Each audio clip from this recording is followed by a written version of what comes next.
नारद बोले, ब्राह्मण विधे प्रजानाथ महाप्रज्ञा दयानिधे, आपने भगवान शंकर तथा देवी सती के मंगलकारी सुजस का श्रवण कराया है। अब इस समय पुण्य श्रवण कराया है। अब प्रेम पूर्वक उनके उत्तम यश का वर्णन कीजिए। उन शिव दंपति ने वहाँ रहकर कौन सा चरित्र किया था? ब्रह्मा जी ने कहा, मुन्नि तुम मुझसे सती और शिव के चरित्र का प्रेम से श्रवण करो। वे दोनों दंपति वहाँ लौकिक गति का आश्रय ले नित्य निरंतर क्रीड़ा किया करते थे।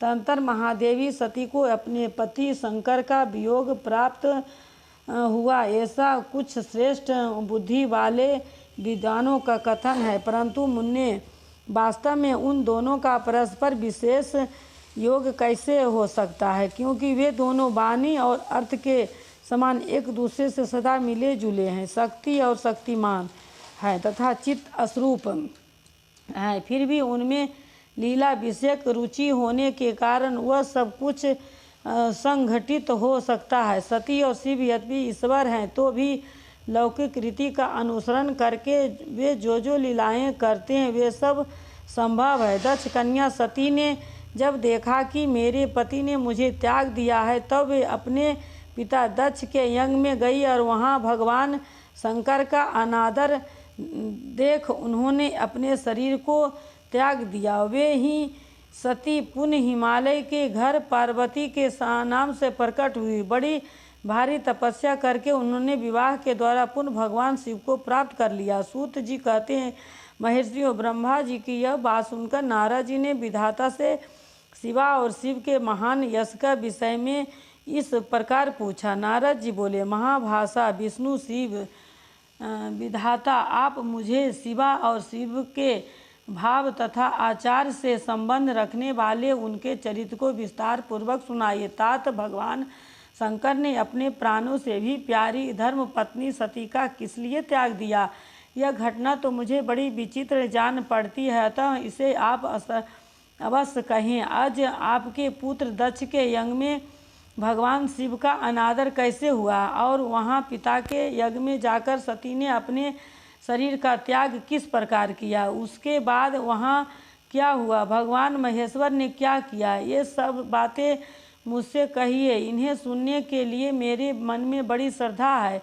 ब्रह्मा जी ने कहा, मेरे पुत्रों, मेरे श्रेष्ठ महाप्रज्ञा तात नारद, तुम महर्षियों के साथ बड़े प्रेम से भगवान चंद्रमौली का यह चरित्र सुनो। श्री विष्णु आदि देवताओं से सेवित पर ब्रह्मा महेश्वर को नमस्कार करके मैं उनके महान अद्भुत चरित्र का वर्णन आरंभ करता हूँ। मुन्ने, यह सब भगवान शिव की लीला ही है। ये प्रभु अनेक प्रकार की लीला करने वाले स्वतंत्र और निर्विकार है। देवी सती भी वैसी ही है, अन्यथा वैसा कर्म करने में कौन सामर्थ्य हो सकता है? परमेश्वर शिव ही पर ब्रह्मा परमात्मा है। एक समय की बात है, तीनों लोक में विचरने वाले लीला विषाद भगवान रुद्र सती के साथ बैल पर आरूढ़ हो इस भूतल पर भ्रमण कर रहे थे। घूमते घूमते वह दंडकारण्य में आए। वहाँ उन्होंने लक्ष्मण सहित भगवान श्री नारायण को देखा, जो रावण द्वारा छल पूर्वक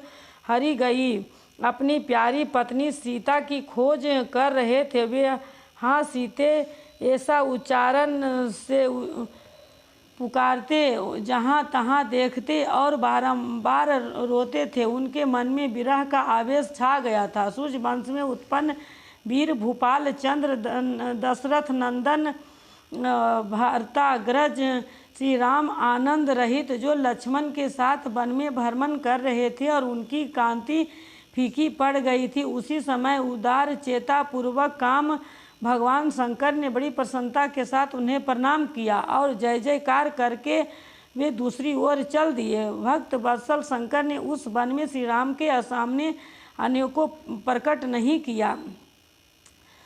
भगवान शिव की मोह में डालने वाली ऐसी लीला देख सती को बड़ा विस्मय हुआ। वे उनकी माया से मोहित हो उनसे इस प्रकार बोली। सती ने कहा, देव देव सर्वेश पर ब्रह्मा परमेश्वर ब्रह्मा विष्णु आदि सब देवता आपकी ही सदा सेवा करते हैं। आप ही सबके द्वारा प्रणाम करने योग्य हैं। सबको आपका ही सर्वदा सेवन और ध्यान करना चाहिए। वेदांत शास्त्र के द्वारा यत्न पूर्वक जानने योग्य निर्विकार परम प्रभु आप ही हैं। नाथ, ये दोनों पुरुष कौन है? इनकी आकृति विरह व्यवहार्थ से व्याकुल दिखाई देती है। ये दोनों धनुधर वीर वन में विचरते हुए क्लेश के भागी और दीन हो रहे हैं। इनमें जो ज्येष्ठ हैं उसकी अंग क्रांति नील कमल के समान श्याम है। उसके देखकर किस कारण से आप आनंद विभोर हो उठे थे? आपका चित्त क्यों अत्यंत प्रसन्न हो गया था? आप इस समय भक्त के समान विनम्र क्यों हो गए थे? स्वामीन कल्याणकारी शिव, आप मेरे संशय को सुने। प्रभु शिव स्वामी अपने सेवकों को प्रणाम करें, यह उचित नहीं जान पड़ता। ब्रह्मा जी कहते हैं, नारद, कल्याणमयी परमेश्वरी आदि शक्ति सती देवी ने शिव की माया के वशीभूत होकर जब भगवान शिव से इस प्रकार प्रश्न किया, तब सती की वह बात सुनकर लीला विषाद परमेश्वर शंकर हंसकर उनसे इस प्रकार बोले, परमेश्वरी कहाँ देवी, सुनो, मैं प्रसन्नता पूर्वक अर्थात बात कहता हूँ, इसमें छल नहीं है। वरदान के प्रभाव से ही मैंने इन्हें आदर पूर्वक प्रणाम किया है। प्रिय, ये दोनों भाई वीरों द्वारा सम्मानित है। इनके नाम है श्री राम और लक्ष्मण। इनका प्रकटाय सूर्य वंश में हुआ है। ये दोनों राजा दशरथ के विद्वान पुत्र हैं। इनमें जो गोरे रंग के छोटे बंधु हैं वे साक्षात शेष के अंश है। उनका नाम लक्ष्मण है। इनके बड़े भैया का नाम श्री राम है। इनके रूप में भगवान विष्णु ही अपने संपूर्ण अंश से प्रकट हुए हैं। उपद्रव इनसे दूर ही रहते हैं। वे साधु पुरुषों की रक्षा ही और हम लोगों के कल्याण के लिए इस पृथ्वी पर अवतीर्ण हुए हैं। ऐसा कहकर सृष्टिकर्ता भगवान शंभु चुप हो गए। भगवान शिव की ऐसी बात सुनकर भी सती के मन को इस पर विश्वास नहीं हुआ। क्यों न हो, भगवान शिव की माया बड़ी प्रबल है। वह संपूर्ण त्रिलोकी को मोह में डाल देने वाली है। सती के मन में मेरी बात पर विश्वास नहीं है। यह जानकर लीला विषाद प्रभु सनातन शंभु यो बोले। शिवे कहा, देवी मेरी बात सुनो, यदि तुम्हारे मन में मेरे कथन पर विश्वास नहीं है तो तुम वहां जाकर अपनी ही बुद्धि से श्री राम की परीक्षा कर लो। प्यारी सती, जिस प्रकार तुम्हारा मोह या भर्म नष्ट हो जाए वही करो। तुम वहां जाकर परीक्षा करो, तब तक मैं इस बरगद के नीचे खड़ा हूँ। ब्रह्मा जी कहते हैं, नारद, भगवान शिव की आज्ञा से ईश्वरी सती वहाँ गई और मन ही मन यह सोचने लगी कि मैं बनचारी राम की कैसे परीक्षा करूं। अच्छा, मैं सीता का रूप धारण करके राम के पास चलूं। यदि राम साक्षात विष्णु है तब तो सब कुछ जान लेंगे, अन्यथा वे मुझे नहीं पहचानेंगे। ऐसा विचार सती सीता बनकर श्री राम के समीप उनकी परीक्षा लेने के लिए गई। वास्तव में वे मोह में पड़ गई थी। सती को सीता के रूप में सामने आई देख शिव का जप करते हुए रघुकुल नंदन श्री राम सब कुछ जान गए और हंसते हुए उन्हें नमस्कार करके बोले। श्री राम ने पूछा, सती जी आपको नमस्कार है, आप प्रेम पूर्वक बताइए भगवान शंभु कहाँ गए हैं? आप पति के बिना अकेली ही इस वन में क्यों कर आई? देवी, अपने अपना रूप त्याग कर किस लिए यह नूतन रूप धारण किया है? मुझ पर कृपा करके इसका कारण बताइए। श्री रामचंद्र जी की यह बात सुनकर सती उस समय आश्चर्यचकित हो गई और वे शिव जी की कही हुई बात का स्मरण करके और उसे यथार्थ समझकर बहुत लज्जित हुई। श्री राम को साक्षात विष्णु जान अपने रूप को प्रकट करके मन ही मन भगवान शिव के चरण बिंदों का चिंतन कर प्रसन्नता चित्त हुई।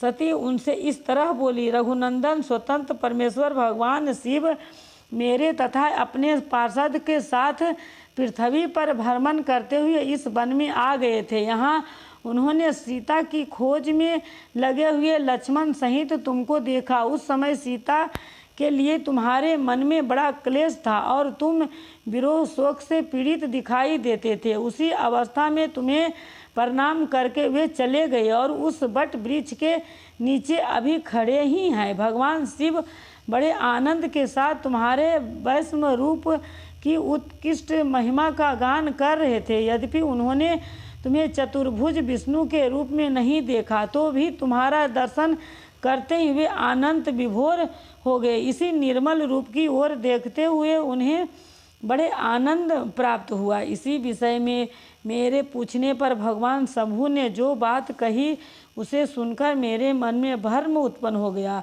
अतः राघवेंद्र, मैंने उनकी आज्ञा लेकर तुम्हारी परीक्षा की है। श्री राम, अब मुझे ज्ञात हो गया कि तुम साक्षात विष्णु हो। तुम्हारी सारी प्रभुता मैंने अपनी आंखों देख ली। अब मेरा संशय दूर हो गया। तो भी महामते, तुम मेरी बात सुनो। मेरे सामने यह सच सच बताओ कि तुम भगवान शिव के भी वंदनीय कैसे हो गए। मेरे मन में यही एक संदेह है, इसे निकाल दो और शीघ्र ही मुझे पूर्ण शांति प्रदान करो। सती का यह वचन सुनकर श्री राम के नेत्र फरफूल कमल के समान खिल उठे। उन्होंने मन अपने प्रभु भगवान शिव का स्मरण किया। इसके उनसे हृदय में प्रेम की बाढ़ आ गई। मुन्ने आज्ञा न होने के कारण वे सती के साथ भगवान शिव के निकट नहीं गए तथा मन ही मन उनकी महिमा का वर्णन करके श्री रघुनाथ जी सती से कहना आरंभ किया। जय श्री राम।